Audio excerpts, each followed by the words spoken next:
Radio صدائے حریت جموں و کشمیر آپ سے مخاطب ہے محمد طارق اپڈیٹس کے ساتھ۔ مقبوضہ کشمیر میں بھارتی فوجوں کے ہاتھوں کشمیری نوجوانوں کے قتل عام کا سلسلہ جاری ہے۔ مزید 2 نوجوان آج نوگام ہندواڑہ میں ایک تلاشی آپریشن کے دوران شہید کیے گئے ہیں۔ دریاسنا صوبہ جموں کے راجوری اور کشتواڑ میں بھارتی صفاقوں نے بڑے پیمانے پر کریک ڈاؤن کر کے تلاشیوں کا سلسلہ شروع کیا ہے۔ مقبوضہ کشمیر میں بھارتی پولیس نے کل جماعتی حریت کانفرنس کے رہنما اور جموں و کشمیر مسلم لیگ کے قائم مقام چیئرمین فاروق احمد توحیدی کو آج سری نگر سے گرفتار کر کے انہیں سوپور پولیس تھانے میں منتقل کر دیا ہے۔ اسے قبل فاروق احمد توحیدی کے بیٹے جنید احمد کو بھی گرفتار کیا جا چکا ہے۔ ہٹلر کے پیروکار مودی، جس نے گزشتہ برس 5 اگست کو مقبوضہ کشمیر کی خصوصی حیثیت کی منسوخی کے ساتھ ہی اہل کشمیر پر بدترین لاک ڈاؤن مسلط کر رکھا ہے، مقبوضہ وادی کے 5 اضلاع کولگام، پلوامہ، گاندربل، بانڈی پورہ اور کپواڑہ میں 3200 سے زائد افراد کو سرٹیفکیٹ جاری کیے گئے ہیں، جبکہ صوبہ جموں میں مغربی پاکستان کے شرنارتھیوں، گورکھا فوجیوں اور دوسرے غیر کشمیریوں کو ڈومیسائل فراہم کیے گئے ہیں۔ یاد رہے کہ مودی حکومت نے اسی سلسلے میں رواں برس مقبوضہ کشمیر میں ڈومیسائل قانون متعارف کرایا ہے۔ اس کارروائی کا مقصد مقبوضہ کشمیر میں آبادی کے تناسب اور جغرافیائی حیثیت کو بگاڑنا ہے، جو کہ بین الاقوامی قوانین اور ضابطوں کے علاوہ مسئلہ کشمیر پر اقوام متحدہ کی منظور شدہ قراردادوں کی صریحاً خلاف ورزی ہے۔ مقبوضہ کشمیر میں پارکیں، باغات اور بازار کھلنے کے باوجود مساجد،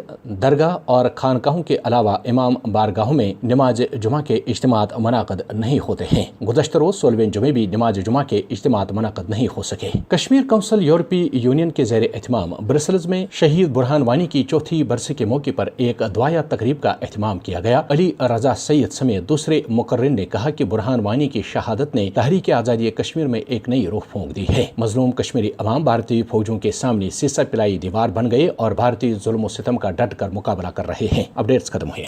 ہر ذی شعور انسان بچوں کے ساتھ محبت اور انس رکھتا ہے۔ سخت سے سخت دل انسان کے سامنے جب معصوم بچے آ جاتے ہیں تو اس کے ہاتھ رک جاتے ہیں، لیکن بھارتی غاصب فوجی اس قدر درندہ بن چکے ہیں کہ ان کو مقبوضہ کشمیر میں بچوں کی معصومیت کا بھی کوئی پاس و لحاظ نہیں۔ کشمیر میں بھارتی فوج کی طرف سے پیلٹ فائرنگ سے سینکڑوں بچے بینائی جیسی عظیم نعمت سے محروم ہو چکے ہیں۔ معصوم بچوں کی آنکھوں کے سامنے ان کے پیاروں کو خون میں غسل دیا جاتا ہے۔ چند ماہ قبل ایک معذور بچے کو مار ڈالا اور اسے مجاہد قرار دیا گیا۔ حال ہی میں سوپر میں 4 سالہ بچے نے بھارتی غاصب فوج کے ہاتھوں اپنے نانا کی موت کا دل خراش اور دلدوز منظر دیکھا۔ بھارتی فوج نے کشمیری بچوں کا مستقبل بھی تاریک کر دیا۔ 47 سکولوں کو تباہ کر دیا گیا۔ تعلیمی اداروں میں 173 چھاپے مارے گئے۔